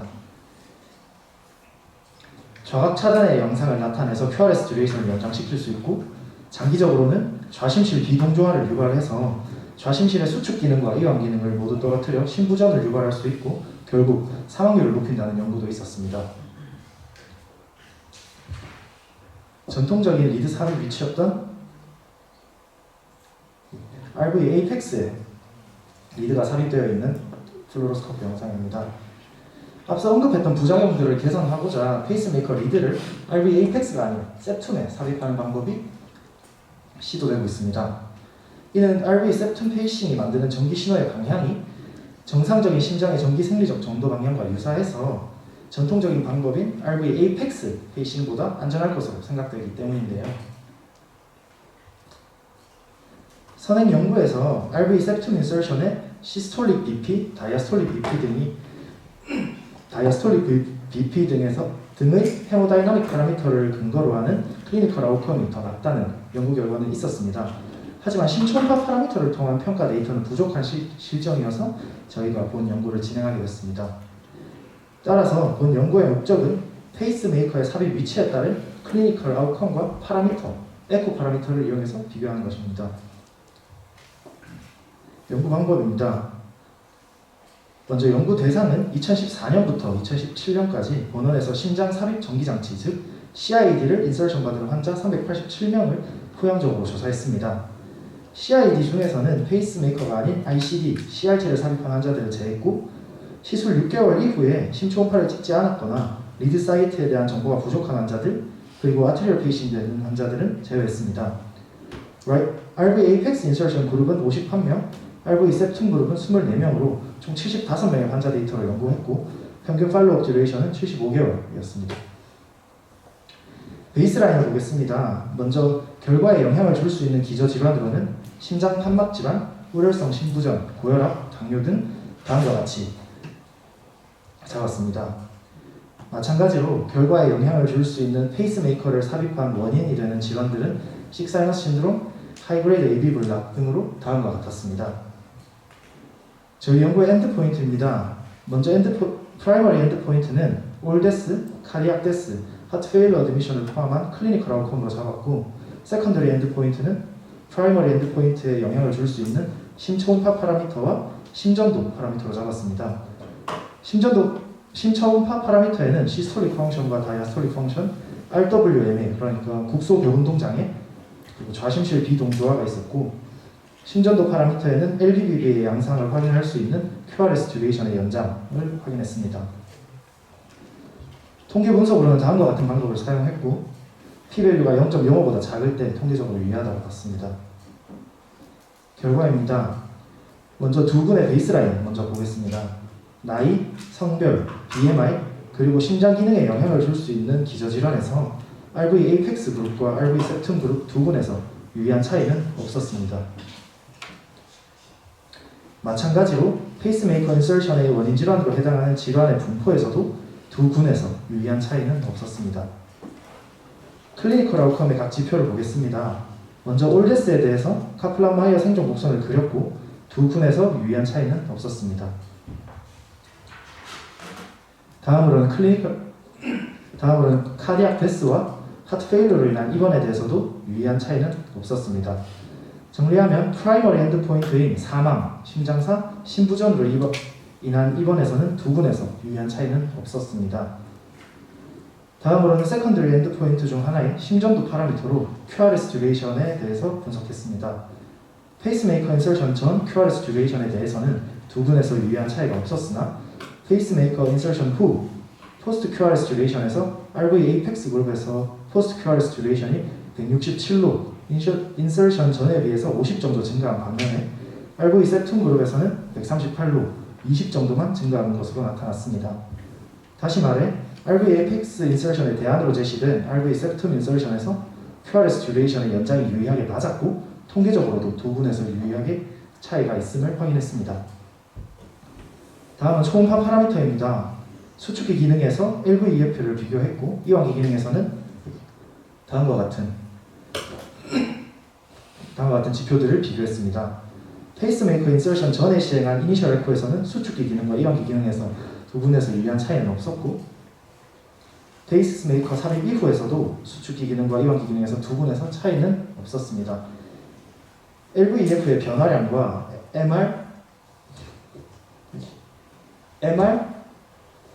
TR, RWM의 좌심실 비동조화의 발생과 악화에서도 두 군에서 통계적으로 유의한 차이는 없었습니다만 MR 악화 그리고 TR 악화, 새로 생긴 국소교운동 장애는 수치상으로 데이터상에서는 1.5배에서 2배 이상 비율이 차이 나는 것을 확인할 수는 있었습니다. 정리하자면 RV Apex와 RV septum 두 인설션 사이트 간에서 올데스, 카디악 데스, 하트 페일러 어드미션에서 유의한 차이를 보이지는 않았습니다. 에코 파라미터에서도 유의한 차이를 보이지는 않았지만 두 군에서 페이스메이커 삽입 후에 QRS 듀레이션은 RV septum 인설션 그룹에서 RV Apex 인설션 그룹보다 유의하게 낮은 것을 확인할 수 있었습니다. 저희 연구의 한계점입니다. 먼저 단일 기관에서 진행한 후향적 연구였기 때문에 선택 바이어스가 존재할 수 있고 팔로우 로스되거나 미싱 데이터 등으로 표본 수가 많이 줄었습니다. 이로 인해 국소 벽운동 장애나 MR 악화, TR 악화들의 파라미터에서는 수치상으로 1.5배에서 2배 이상 차이가 났음에도 불구하고 통계적으로 유의하다는 결론을 얻기는 어려웠습니다. 또한 페이스메이커 인설션 후에 사망, 심장사, 심부전으로 인한 입원 등을 제대로 평가하기 위해서는 충분히 긴 팔로우 듀레이션이 필요한데 클리니컬 아웃컴을 얻기에는 저희 연구의 추적 관찰 기간이 충분히 길지는 못했다. 이런 한계를 가지고 있었습니다. 선행 연구에 따르면 페이스메이커 삽입 후에 QRS 듀레이션이 163 이상으로 증가한 경우 신부전으로 인한 입원의 중요한 예측 인자가 될 수 있었습니다. 따라서 저희 연구 결과는 팔로우업 듀레이션과 표본수가 부족했다는 한계점을 보완해서 전향적인 무작위 대조 연구가 있다면 페이스메이커 삽입에 적응증이 되는 환자에게 시술을 할 때 리드 삽입 위치로 RV 에이펙스와 RV septum 간의 선택에 도움을 줄 수 있는 근거를 제공할 수 있습니다. 결론입니다. 본 연구에서 RV 에이펙스 인서션 그룹과 RV septum 인서션 그룹 간에서 에코 파라미터나 클리니컬 아웃컴에는 유의한 차이가 없었습니다만 RV septum 그룹에서 하트 페일러 어드미션의 중요한 예측 인자가 될 수 있는 QRS 듀레이션의 연장의 측면에서는 이점을 확인할 수 있었습니다. 이상입니다.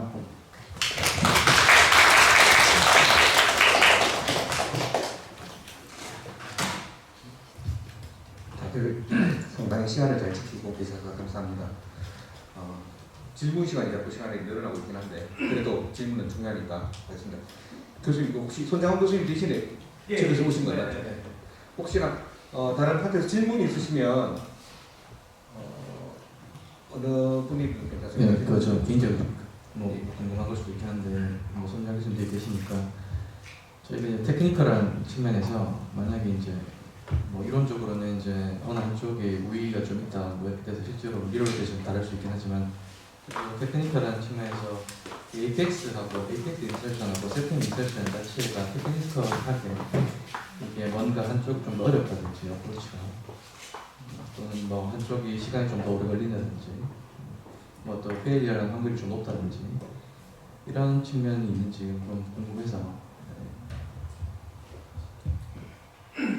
그 RV 에이펙스에 삽입을 하는 경우에는 리드를 가서 걸어놓고 오면 되는데 저희는 septum에 인서션을 하게 되는 경우에는 스크류를 이용해서 septum에 박아놓고 오게 돼서 이제 시술 시간도 훨씬 시술 시간도 길어지고 이제 리스크가 좀 더 커서 이제 그런 걸 충분히 고려해서 리스크가 높은 고령의 환자들이나 그런 경우에는 이제 굳이 클리니컬 아웃컴이 단기간에서 차이가 안 난다면 더 어려운 시술이 septum에 스크류를 이용해서 삽입하는 걸 굳이 선택 안 할 수도 있겠다 생각합니다. 조금만 더 추가하자면 사실은 우리 팀이 그 두 분의 시간을 같이 쟀으면 더 좋았을 것 같네요, 그죠? 그 시간도 아마 나중에 추가적인 분석이 있으면 되게 좋을 거고 선생님이 좋은 점을 지적해 주셔서 정말 감사드리고요. 그리고 사실 제가 직접 페이스메이커 시술도 하기도 하고 신동훈 교수님 많이 하고 계시지만은 숙련되신 분들에 있어서는 사실은 그렇게 시간 차이가 많이 나진 않습니다. 이게 넣는 기술이 사실은 그렇게 막 테크닉적으로 큰 차이가 나는 건 아니라가지고요. 그래서 사실상 많이 배운 사람들한테는 차이가 없고 아까처럼 처음 하시는 분들한테는 조금 차이가 있는 시술인 건 맞습니다. 그리고 먼저 선생님 말씀하신 시간적 부분들은 추가를 하면 굉장히 좋은 스터디가 될 것 같습니다. 감사합니다. 시술 시간은 시술 기록지나 이런 거 보면 나중에 데이터 정리할 수 있을 것 같네요. 그죠? 그리고 너무 쉽게 걸어놓고는 못한다는데 그냥 그렇게 쉽게 걸면 잘 리모브 빠지진 않는지요. 그 에이펙스가 오히려 좀 덜 빠지는 걸로 되어 있고요. 거의 리드 리포지션은 거의 없다고 보시면 됩니다. 근데 리드 리포지션의 가장 위험한 요인은 좀 잘못된 부분에 이제 놓고 나오는 경우가 좀 더 많습니다. RV는 거의 리드 리포지션이 없습니다. 네, 권 교수님도 질문 들어. 저는 뭐 개인적으로도 패션하고 있기 때문에 통상적으로 이론적으로 이제 그 좀 더 우위 있다고 이제 밝혀진 시술들일지라도 그 페리 프로시저 리스크가 좀 높거나 지금처럼 테크니컬하게 좀 더 어렵다면 그거 이제 그 시술을 시행할 때 이 흔히 말하는 컴플리케이션 발생하셨기 때문에 일단 지금 뭐 저 이제 충분히 답변이 돼서 더 말씀드릴 건 없지만은 이제 단순하게 이것과 이것을 비교하는 게 아니고 어쨌든 시술이기 때문에 그 시술 자체의 리스크도 생각을 해야 될 것 같다는 그런 말씀 드리고 싶습니다. 중요한 포인트 말씀 거죠. 또 다른 질문. 네, 일단 연구 결과는 뭐 분석해서 되게 유의하게 나온 항목이 좀 일부가 유의하게 나왔지만 거기에 대해서 되게 왜 그런 결과는 아닌지 그런 것들에 대해서 충분히 구차하게 잘 이루어졌다고 생각합니다. 근데 제가 궁금한 거는 개인적으로 이게 2014년부터 2017년까지 했던 환자니까 2017년에 인롤됐던 환자도 한 5년 정도 팔로우업이 있었을 것 같은데 아까 팔로우 기간이 짧아가지고 이제 그런 아웃컴들 보는데 어려움이 많았다 이렇게 얘기하셨는데 그거는 그러면 어느 정도 팔로우업을 하면 그게 적당하다고 얘기할 수 있을지 그게 좀 궁금해서 질문 드립니다. 진짜 짧았습니까? 아니면 관용적인 표현입니까? 선생님 이쪽에 답변하셔도 돼요.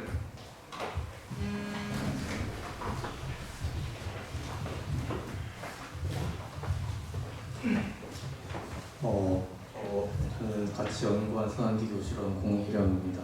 일단 그 팔로우 기간이 다른 거는 그 페이스메이커 테스트를 할 때 정해진 기간이 있는 것이 아니라 어느 정도의 간격을 두고 환자들이 좀 자기가 편의상 와서 하는 거라서 팔로우 기간 조금 다를 수도 있다라고 말씀드리고 싶습니다. 네, 하고 에코를 촬영하는 게 예전에는 도움이 안 됐어가지고요.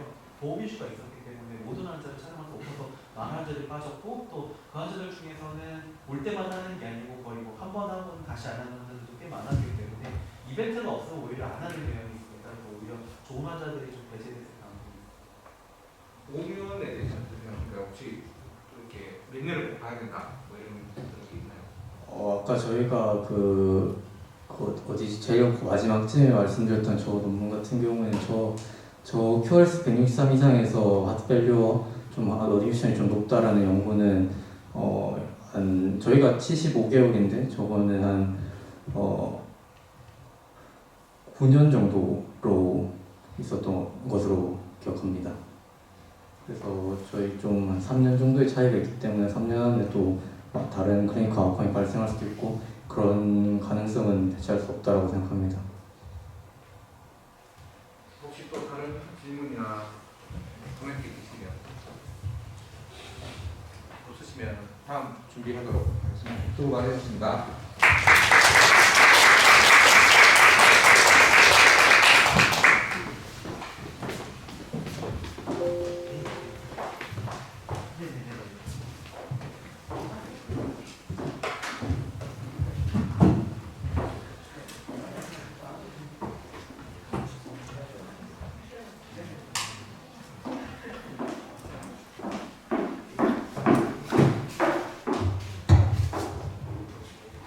안녕하십니까. 마지막 발표를 맡은 소아청소년과 교실원 본과 3학년 이선진입니다. 오늘 제가 발표할 주제는 빅데이터 분석을 통한 신경질환과 바이러스 감염 사이의 연관성 분석입니다. 여기서 신경질환은 열성 경련과 뇌염을 분석했습니다. 네, 열성 경련 많이 들어보셨을 거라 생각합니다. 열성 경련은 소아에서 가장 흔한 발작 질환으로 3개월에서 5세 사이 발열과 동반된 경련을 말합니다. 열성 경련의 주된 원인이 바이러스성 감염입니다. 뇌염은 중추신경계의 염증과 동반된 신경학적 기능 이상을 특징으로 하는 질병입니다. 성인보다 소아에서 조금 더 많이 발생하고 있습니다. 과거에는 수막염과 뇌염을 구분하여 사용하였지만 최근에는 바이러스 감염에 의한 경우 수막뇌염으로 함께 부르고 있습니다. 저희는 진단코드를 이용하였기 때문에 뇌염과 수막염을 구분하여 사용하였습니다. 이 뇌염의 주된 원인도 바이러스성 감염이지만 증상이 약하기 때문에 발견이 어렵습니다. 저희는 그래서 국내에서 열성 경련 및 뇌염의 유병률과 바이러스 유행의 연관성 분석을 통해 열성 경련 및 뇌염의 발생 원인이 되는 바이러스를 확인하고자 했습니다. 하지만 이런 유병률과 연관성을 연구하는 데에는 몇 가지 어려움이 있습니다. 급성기에 바이러스 결과가 음성일 수 있고 모든 바이러스에 대한 검사를 하는 데 한계도 있습니다. 또한 어떤 환자에게 언제 발병하는지 알 수 없고 그래서 발병 전에 미리 바이러스 검사를 시행하기 어렵습니다. 그래서 저희는 몇 가지 가설을 세웠습니다. 즉, 바이러스 유행 이후 열성 경련 또는 뇌염의 발생률이 증가할 것이고 유행이 감소하면 발생률 또한 감소할 것입니다. 그래서 저희는 건강보험심사평가원에서 2015년부터 2019년까지 6개월에서 5세 미만의 열성 경련으로 진단받은 환자분을 추출하였고 전 연령의 내용 환자분을 추출하였습니다. 바이러스 자료는 질병관리청에서 주간 바이러스 양성 검출률 자료를 이용했습니다. 이러한 데이터를 가지고 아리마 모형을 통해서 어떤 시계열 모형을 가지고 있는지를 확인한 후에 그랜저 검정 테스트를 통해서 인과관계가 있는지를 확인하였습니다. 질병관리청의 바이러스 감시 자료를 이용해서 급성호흡기 바이러스 8종과 급성설사 바이러스 4종을 분석하였습니다. 결과입니다. 저희는 바이러스 양성 검출률을 월별로 이렇게 정리했습니다. 열성 경련부터 결과를 말씀드리겠습니다. 전체 연구 기간 동안 6개월에서 5세 미만의 열성 경련으로 진단받은 환자의 수는 64,000명 정도였고 환자분의 평균 나이는 1.6세였습니다.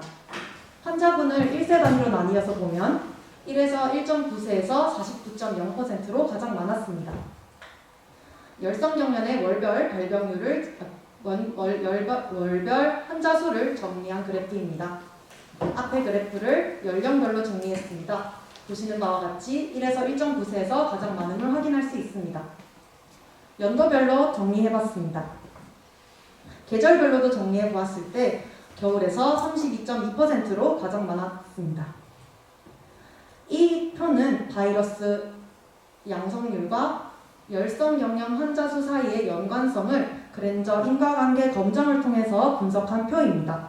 p-value의 값이 0.05보다 작을 때 유의하다고 판단하였습니다.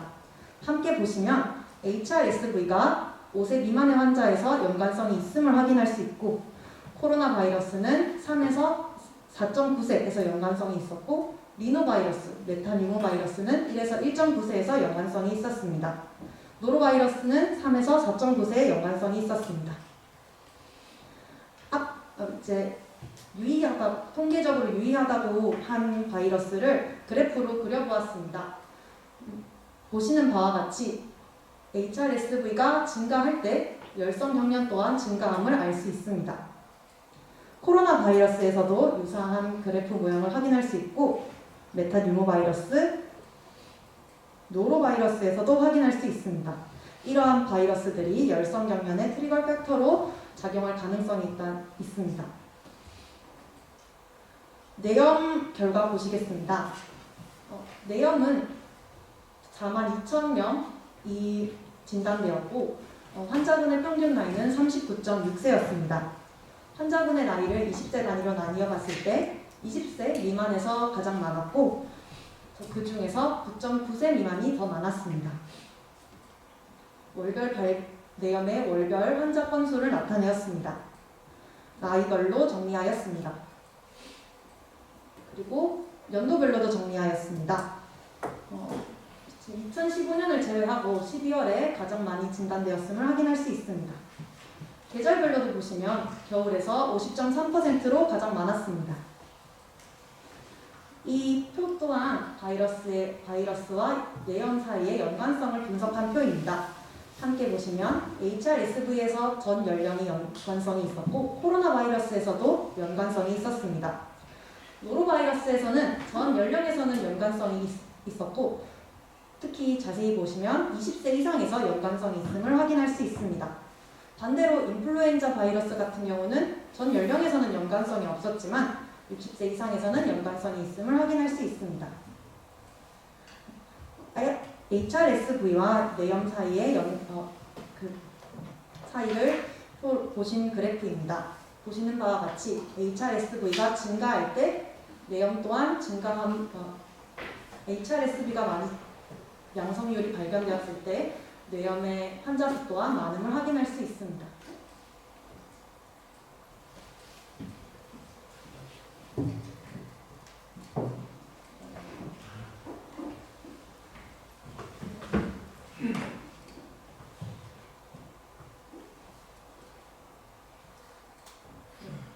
코로나 바이러스에서도 확인할 수 있고 노로바이러스에서도 같은 그래프 양상을 확인할 수 있습니다.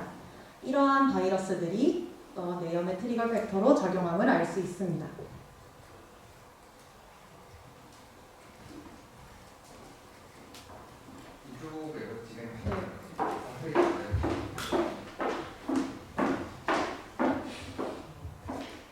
다시 진행하겠습니다. 결론입니다. 선행하는 HRSV, 코로나 바이러스, 그리고 리노바이러스, 그리고 메타니모 바이러스, 노로바이러스가 열성 경련과 뇌염과 통계적으로 연관성이 있었습니다. 저희 연구에는 몇 가지 한계점이 있습니다. 후양적인 연구라는 점과 바이러스 감염자들이 증상이 경하면 약하면 바이러스 양성 검출률이 과소평가될 수 있다는 점, 그리고 바이러스 검사를 받은 환자분과 열성 경련 및 뇌염으로 진단받은 환자분이 일치하지 않는다는 점입니다. 하지만 바이러스와 질병의 연관성을 파악하는 것은 질병의 진단, 치료, 예방에 근거를 마련할 수 있습니다. 또한 저희는 한국에서 많이 있는 바이러스에 대해 심평원의 전수자료를 이용해서 리얼월드 데이터를 분석한 결과이므로 임상적으로 의미가 있다고 말씀드릴 수 있습니다. 저희 연구 주제에 대한 전향적인 연구가 지속되었으면 좋겠습니다. 저희는 2주에 한 번씩 만나서 연구를 진행하였고 이러한 순간을 사진으로 찍었습니다. 네, 연구 이제 발표를 마치겠습니다. 감사합니다. 혹시 질문 있으시면 최강 교수님 혹시 마이크를 가까이 너무 멋진 연구 같아서 굉장히 감명받았고요. 굉장히 멋있었습니다. 그리고 팀 되게 좋아 보이네요. 특히 저런 연구를 나중에도 계속 할 수 있는 연구자가 많이 늘어나게 된다는 게 행복한 사실이 이제 보입니다. 질문은 이렇습니다. 이게 사실은 마지막에 한계점으로 얘기한 거잖아요. 근데 사실은 좀 데이터를 보다 보니까 겨울에 유행하는 바이러스가 결국은 연관성이 있다고 결과가 나오게 되네요. 그러니까 겨울에 유행을 하면 항상 연관성이 있는 것처럼 보이는데 그러면 그 겨울에 유행하는 그러니까 겨울적인 계절을 빼고서도 이제 이런 게 의미가 있는 거지 아니면은 꼭 이제 그런 시기적인 부분이 들어가야지만 유의성을 찾을 수 있는 건지 굉장히 궁금합니다. 좋은 질문 감사합니다. 저희가 시기적으로 그 연관성이 있다라고 그렇게 보려 하기보다는 그냥 바이러스와 질병 자체의 연관성에 대해 분석을 하였기 때문에 만약에 바이러스가 겨울철에 조금 더 유행하거나 아니면 다른 계절에 좀 더 유행한다면 거기에 그런 질병을 좀 더 대비할 수 있을까 생각을 할 수도 있을 것 같습니다. 혹시 교수님 신경과에 신경과에 바이러스가 겨울철에 더 많이 도나요? 제가 시너스 인펙션 서브 스페셜티가 아니라 일단 뭐 그런 것 같습니다. 통상적으로 바라멘자티스 같은 경우에 겨울철에 좀 많이 발생하는 것 같고요. 환절기나 뭐 이럴 때 이미에 떨어져야지 발생하는 경우가 많기 때문에 그게 이제 좀 발생하는 것 같습니다. 느낌적으로 그런데 제가 정확하게 통계를 제가 지금 깨고 있는 건 아닌데 지금 말씀하신 것처럼 겨울철에 좀 많이 발생하는 것 같습니다. 일단 소아과에 강의를 해서 그런데 엔세팔라이티스 자체가 그렇게 흔하게 많은 병은 아니겠지만 페어럴 킴벌자는 상당히 빈도가 높은 병이고 실제로 아기들이 열나는 게 겨울에 혹시 열날이 많기 때문에 조금은 연관성이 있을 거라고 생각했는데 혹시 어른은 어떤지 약간 연세가 많은 분들이 그렇게 여쭤봤고 혹시 지금 발표하신 분이 19년이고요. 빅데이터로 했다면 그 뒤로 할 수 있는데 2000년이나 2001년을 포함 안 시킨다는 이유가 있나요? 저희가 바이러스를 분석하였기 때문에 사실 여러분도 알듯이 2020년이었나요? 그때부터 2019년 이후부터 코로나가 유행해서 바이러스 이제 양성 검출률에 대해서 종류가 달라질 것 같아. 사실 그런 이제 많은 사람들의 만남도 많이 줄어들고 그래서 저 뉴스에서 봤듯이 감염도 많이 줄어들었다고 보기도 해서 그래서 이제 이후에는 그 전 데이터랑 좀 똑같은 환경에서 나왔다고 분석을 하기가 어렵다고 생각을 해서 저희가 분석을 하지 않았습니다. 실제로 저희가 자료를 분석할 때 코로나가 유행하는 2020년도에는 저 바이러스 데이터가 완전 달랐습니다. 그러니까 코로나가 유행하면서 다른 바이러스가 아예 검출들이 제로가 되어버리는 상황이 돼서 사실 제로인 경우는 사실 통계적으로 저희가 분석을 할 수가 없는 경우가 많아가지고 그래서 2020년 자료를 사실 뺐습니다. 네, 실제로 뭐 저들이 환자를 지금 보고 있다 보면 여러분들이 뭐 이렇게 크롭 같은 거 이렇게 좀 파이프렌트나 이런 바이러스들이 겨울에 많이 생기는 걸 올해 보면 한여름에 막 생기고 그래요. 그래서 저는 혹시 이제 그런 어떤 저희가 느끼고 있는 바이러스의 어떤 창궐하는 시기나 이런 것을 좀 변하고 오는 거 아닌가 이런 느낌이 드는데 그런 거 혹시나 그런 걸 염두에 뒀는가 싶어서 질문했었고 다른 질문 혹시나 있으시면 그럼 오히려 바이러스가 유행하는 시기가 달라진 거에 또그 이시전수가 늘어야지 오히려 설득력이 있는 게 아닐까요? 제가 보기에는 저는 소아과 환자들 보는 입장에는 마스크를 많이 끼면서 훨씬 줄었는데 전체적으로 많이 줄었고 오히려 겨울에 유행하던 게 안 유행하고 있다가 여름에 막 유행하는 거 아닐까 이런 좀 느끼는데 사실 통계적인 전혀 없습니다. 저희 그냥 개인적인 진료실에서 받는 느낌이고 차차는 또 데이터가 뭔가 나오지 않을까 싶은데 요 질문하고는 제가 이제 혹시나 영향이 있나 싶어서 이렇게 하는 거고 또 다른 질문 있으시면 저는 궁금한 거 선생님 얘기하신 거에서 겨울철이 유의한 인자인지 바이러스 발생한 게 유의한 인자인지 사실 그 부분이 굉장히 중요하다고 생각이 되는데 그래서 이제 2020년도의 자료가 굉장히 중요하다고 생각해서 2020년도의 자료를 가급적이면 넣으려고 제가 생각을 했었습니다만 이제 보시면 이제 그 전에는 양성률이 10%, 20%, 30%까지 나오는데 2020년도는 거의 0의 수준이었습니다. 아니 그래서 분석 자체를 할 수가 없었습니다. 그래서 거기서 1%, 2%인 양성률이 사실 의미가 있다고 보기도 힘들고 제로인 경우도 있었기 때문에 그래서 사실 분석을 못했었습니다. 네, 전 질문은 아니고 한 가지 이제 질문입니다.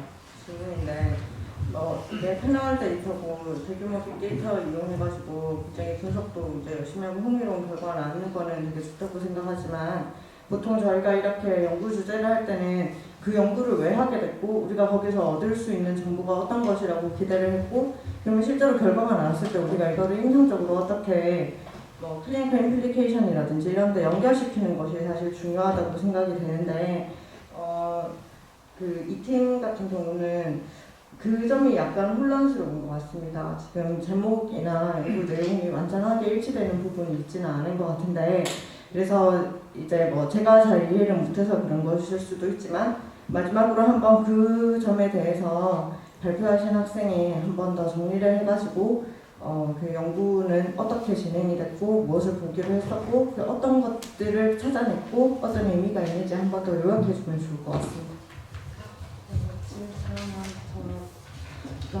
저희 연구를 조금 더 간단하게 말씀드리겠습니다. 저희 연구의 목적은 바이러스와 바이러스의 양성 검출률과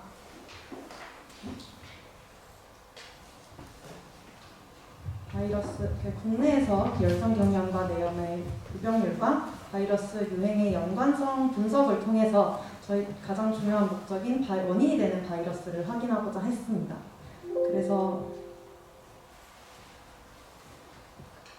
그래서 저희는 건강보험심사평가원에서 환자 정보를 얻고 질병관리청에서 바이러스 자료를 얻어서 이제 통계적인 분석을 이용하였고 그래서 저희의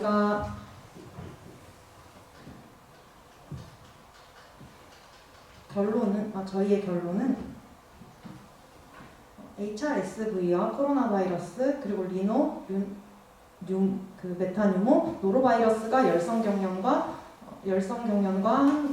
연관성이 있고 또 HRSV 코로나 그리고 노로바이러스가 내염과 연관성이 있음을 확인하였습니다. 가장 중요한 교수님께서 말씀하신 임상적으로 중요성이 어떻게 있을지에 대해서는 원인 바이러스를 분석하는 것 자체가 질병의 예방에 특히 의미가 있을 거라고 생각을 하였고 또 저희가 한국에서 많은 바이러스와 또 국내의 심평원의 모든 자료를 통한 분석을 하였기 때문에 좀 더 임상적으로 의의가 있을 거라고 생각을 하였습니다. 혹시 다른 질문도 있으십니까? 또는 다른 마지막으로 한 가지만 제가 지금 제가 이제 연구 디자인을 정확하게 얘기했다면은 지금 제 연구 보면 마치 메닌자이티스와 엔세팔라이티스가 전부 다 바이러스 때문에 일어난다고 생각할 그러니까 그렇게 생각할 수도 있을 것 같아서 일단 이거는 그 환자들이 제가 지금 듣기로는 멘인자이티스와 엔세팔라이티스 진단 코드를 가지고 환자를 가져왔고 그다음에 바이러스 유행을 이제 지금 그래프로 그린 모양인데 그 반드시 엔세팔라이티스나 멘인자이티스의 에티올로지가 바이럴이 아니고 TB라든지 또는 박테리아라든지 펑거스라든지 이런 원인에 의한 환자들도 지금 저 질병군에 다 들어가실 거라는 말이죠. 그래서 일단 뭐 지금 그러니까 우려한 점은 이 그 내용을 발표만 드리면 그 메닌고엔세팔라이티스 환자들의 에티올로지가 전부 다 바이러스 때문일 것이라고 생각할 수도 있겠다라는 그런 우려가 좀 들었습니다. 그 학생들이.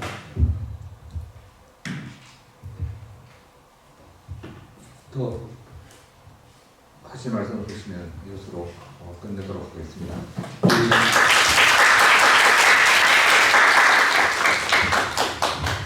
저희가 채점을 하게 되는데요. 일단 전체적으로 제가 그냥 개인적인 느낌은 참 이 발표를 아주 잘한다.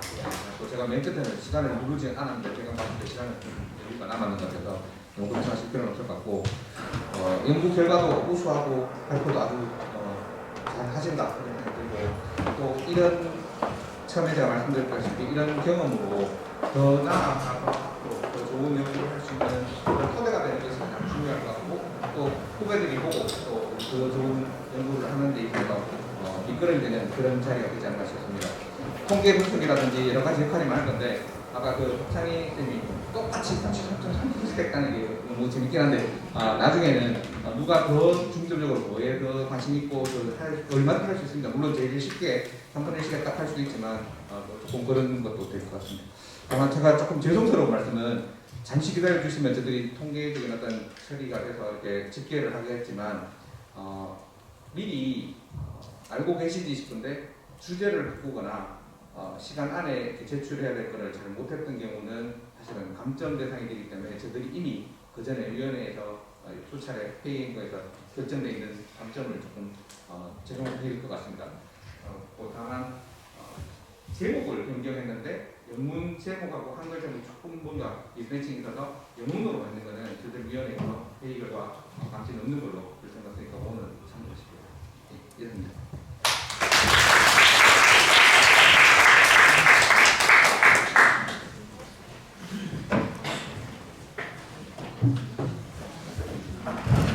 네, 그 심사하실 동안 5분에서 10분 정도 잠깐 뭐 화장실 다녀오셨다가 집계가 끝나면 다시 안내드리겠습니다.